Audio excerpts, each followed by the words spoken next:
So listen to this, and then we're going to chat with Jared, and not just about this, some other NBA stuff. Go ahead, guys. Last year at this time, it was the debut of the beard. Sticking with it. Obviously. Are there some questions here you're going to ask me, or what are we going to do? We're going to talk some hoops. Come on, let's get to the basket. Here we go. Coach, you've spoken a few times this summer about losing the camaraderie with several new faces coming in. What can you do in camp to try and speed up the process? I don't remember saying that. I think you made that up. You did a couple of interviews, one with Tom Tolbert. I have no idea what you're talking about.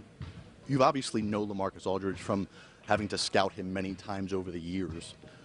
What have you learned about him that wasn't on the scouting report as you've gotten to know him since he's become a Spur? Nothing. All right, now this goes on. We had to truncate it for, radio time purposes here. It's about another 40 minutes or so, and then Pop eventually puts his arm around them. And it seemed like Pop was laughing at that point more than Jared. Hey, listen, this thing went viral. He got a lot of play. I'm sure he got a few more Twitter followers, and he's with us now here on CBS Sports Radio. Tiki and Tierney talk some hoops. Jared Greenberg. How you doing there, Jared? What's happening? Well, it works out well, fellas, because I do get paid by the Twitter followers. So. Nice. All right, now be honest, Jared. I know your work. I don't know you personally in terms of your demeanor. The way I'm wired, I probably would have snapped on Pop. There had to be something internally where you were pretty pissed off, I would imagine. Come on. This is what I've been telling people. Me 5 years ago in New York as a broadcaster, yeah, I probably would have flipped out and lost my job. now that I'm down here in the South, in Atlanta, much more relaxed, don't take life as seriously. But no, in all seriousness, there's so many layers to this. But bottom line, if you work where I work at Turner Sports and NBA TV, you have to be on your toes for anything. And one of the millions of things that were going through my mind was I knew who the producer was back in our Atlanta studio who was seeing this on our satellite feed, and I knew there was no chance he was not going to air what was happening. Right? Oh, boy. So, that's just the way we operate, and it's a great part of what we do.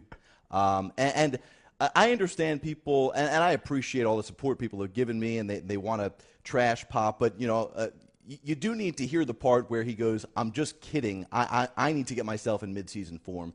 And what really got me the most was, unlike when I had to interview Tiki in a Giants locker room, and I knew I could throw him a fluff question and he would be able to give me a great answer no matter how bad of a question it was. True that. With Greg Popovich, you have to come with some substance. And it makes you a better broadcaster. And again, not to make this too serious, but, interviewing Pop as much as I have has trained me to be more thoughtful with my questions and how they are executed. That's a good point. What we didn't hear as well is after all of that, the circus that he put on there, we actually did an interview that was tremendous. Now, nobody cares about that. Right.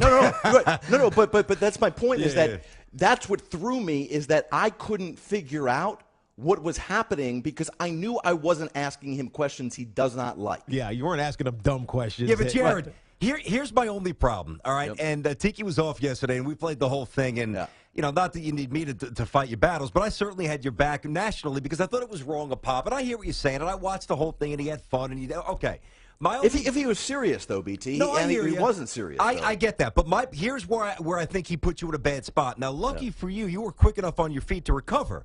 But if you were able to reference to Tolbert, when he said, I never said that. Well, yeah, you spoke with Tom Tolbert. Yeah. I didn't do. Well, yeah, if you didn't have the answers, just say if you were having a bad day as a juror, say if you have children, if your kid was up late, if you had a fight, if your mind wasn't fully on the interview and you were having a bad day, as we all do in this business, you could have looked really bad. And I don't think that's fair to you.